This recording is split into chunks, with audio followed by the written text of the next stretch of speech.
ఎలా ఉన్నావమ్మా? బాగున్నా నాన్న. అమృతక్క పెళ్లి పళ్ళు ఎక్కడి దాకా వచ్చాయి నాన్న? శుభలేఖలు వచ్చేసాయమ్మా. మంచి రోజు చూసి గుళ్ళో పూజ చేయించి ఒక్కొక్కళ్ళకి ఇవ్వాలి. అమ్మా, నీకెన్ని శుభలేఖలు కావాలి? ప్రస్తుతం నేనున్న పరిస్థితుల్లో శుభలేఖలు ఎవరికి ఇవ్వగలను నాన్న? ఏంటమ్మా సమాధానం లేదు? అది కాదు నాన్న, నేను తర్వాత చెప్తాను నాన్న. సరేనమ్మా, తర్వాత ఇంకొక విషయం. అది ఏంటి నాన్న? ఇంటి మీద వడ్డీ కట్టాలమ్మా. ఇందాక అతను వచ్చి మీ అమ్మని అడిగి వెళ్ళాడంట. జీతం వచ్చిందా అమ్మా? ఇవాళ ఇస్తారు నాన్న. వడ్డీ ఇవ్వాలి. అలాగే పెళ్లి పనులకు డబ్బులు కావాలి, సున్నాలు కొట్టించాలి కదా. నిన్ను ఇబ్బంది పెడుతున్నాను కదమ్మా. నీ వల్ల కాకపోతే చెప్పమ్మా, ఇంకో చాట ఎక్కడైనా నేను చూస్తాను. వద్దు నాన్న, ఇప్పుడు నేను టైలర్ని కదా, జీతం పెరుగుతుంది. ఎంత ఇస్తారో చూసి పంపిస్తాను. ఆడపిల్ల కష్టం మీద బ్రతకాలని నా నుదుటను రాశాడా దేవుడు. నన్ను క్షమించు తల్లి. అయ్యో నాన్న, ఏంటా మాటలు? అక్క పెళ్లికి అందరూ వస్తారు. అలాంటప్పుడు ఇల్లు కలకలలాడుతూ ఉండాలి కదా. ఖర్చు గురించి నువ్వేం ఆలోచించొద్దు నాన్న, నేను పంపిస్తానుగా. సరేనమ్మా. ఎక్కడున్నావమ్మా? కంపెనీలో ఉన్నావా తల్లి? వెళ్తున్నాను నాన్న. జాగ్రత్తగా వెళ్ళమ్మా. ఉంటాను.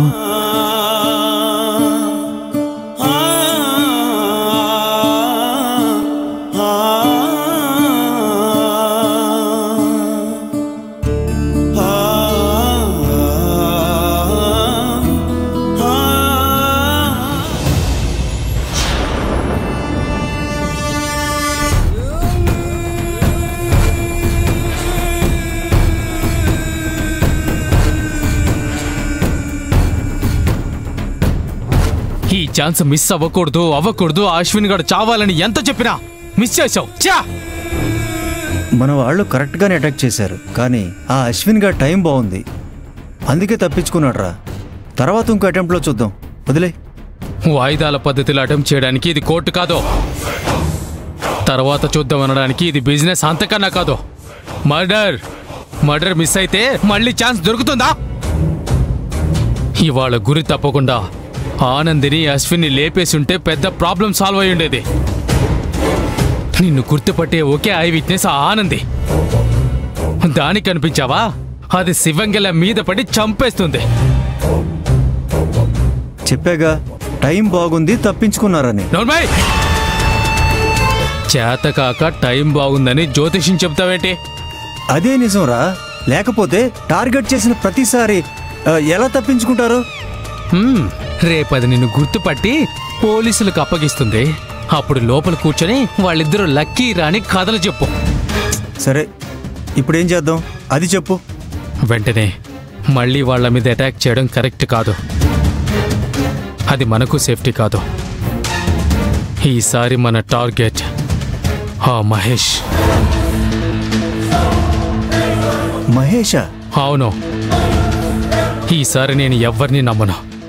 నేనే రంగంలోకి దిగుతా, వాడి శవయాత్రకి శ్రీకారం చుడతా. ఆ నేరం అశ్విన్ గాడి మీద నెట్టేస్తా. అంతకంటే ముందు నువ్వు చేయాల్సిన పని ఇంకొకటి ఉందిరా. మన పార్టీ సరుకు అడుగుతున్నారా, ఎలాగోలాగా పంపించాలి. అశ్విన్, ఆనంది, మహేష్ ఈ ముగ్గురిని పైకి పంపందే సరుకు నో డెలివరీ. పార్టీ కాల్ చేసి ఇప్పుడు కుదరదని చెప్పు. ఈలోగా ఆ పార్టీ మన చేయి జారిపోతే?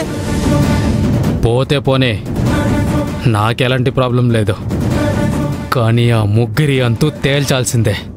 ప్రస్తుతం నా గురి వాళ్ళ మీదే.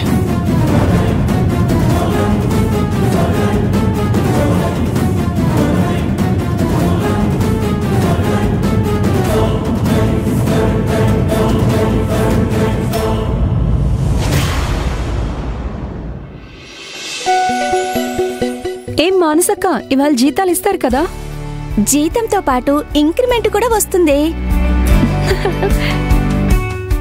ట్రైనింగ్ టైలర్ నుంచి పర్మనెంట్ టైలర్ అయ్యాం కదా. అవును కదా, అయితే జీతం ఎంత పెరుగుతుంది? ఇప్పుడు 20,000 తీసుకుంటున్నాం కదా, దానికంటే 10,000 చేర్చి 30,000 ఇస్తారు. మహా అయితే కట్టింగ్లన్నీ పోను 25,000 చేతికొస్తాయి. మనసా, మీకు ఈ నెల జీతాలు పెరుగుతాయా? మాకే కాదా ఆనంది, నువ్వు కూడా టైలర్వి కదా, నీకు కూడా జీతం పెరుగుతుంది. ఎంత వస్తుంది? హెల్పర్గా ఎంత ఇచ్చారు? 15,000. ఇప్పుడు టైలర్వి కాబట్టి 25,000 ఇస్తారు. 6 నెలల ట్రైనింగ్ పూర్తయితే ఆ తర్వాత నీకు కూడా 30,000 ఇస్తారు. ఉద్యోగం పర్మనెంట్ అవుతుంది. మా అక్క పెళ్లికి డబ్బు ఎలాగా అని దిగులుతో ఉన్నాను. ఆ దేవుడే మీ ద్వారా చల్లటి వార్త చెప్పాడు.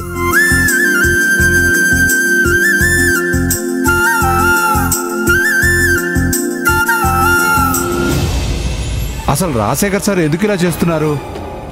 వర్కర్స్కి వెల్ఫేర్ స్కీము, బోనసు, ఇంక్రిమెంటు, అది 6 నెలలకు ఒకసారి.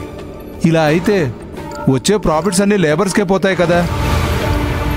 అసలు ఇది కంపెనీయా లేక వెల్ఫేర్ ట్రస్టా అనేది అర్థం కావట్లేదు మేడం.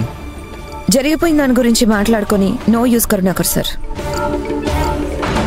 6 నెలలకి ఇంక్రిమెంట్ కలుస్తుంది, బట్ ఈసారి అది పోస్ట్పోన్ అవుతుంది. 6 నెలల తర్వాత అందరికీ ఇంక్రిమెంట్ కలుస్తుంది అని అందరికీ వెళ్ళి చెప్పండి. మీరు ఈజీగా చెప్తున్నారు, అంతే తేలిక నేను వాళ్ళందరికీ చెప్తాను. కానీ ఈ విషయం రేపు రాజశేఖర్ గారికో మహేష్ గారికో తెలిస్తే ప్రాబ్లం అవుతుంది కదా మేడం. మనం ఏం చెప్తే అదే ఆ తండ్రి కొడుకులకి ఇన్ఫర్మేషన్. అలా తెలిసే ఛాన్సే లేదు. చెప్పింది ఫాలో అయిపోండి. ఇంకో ఇంపార్టెంట్ మ్యాటర్ ఏంటంటే జీతాలు కవర్లో పెట్టి వాళ్ళ దగ్గరికి వెళ్ళి ఇవ్వండి. అలా ఎందుకు మేడం?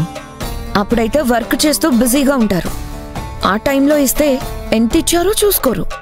ఓ, అదే మీ టేబుల్ దగ్గరికి పిలిచి ఇస్తే లెక్క పెట్టి 1,00,000 ప్రశ్నలు వేస్తారు.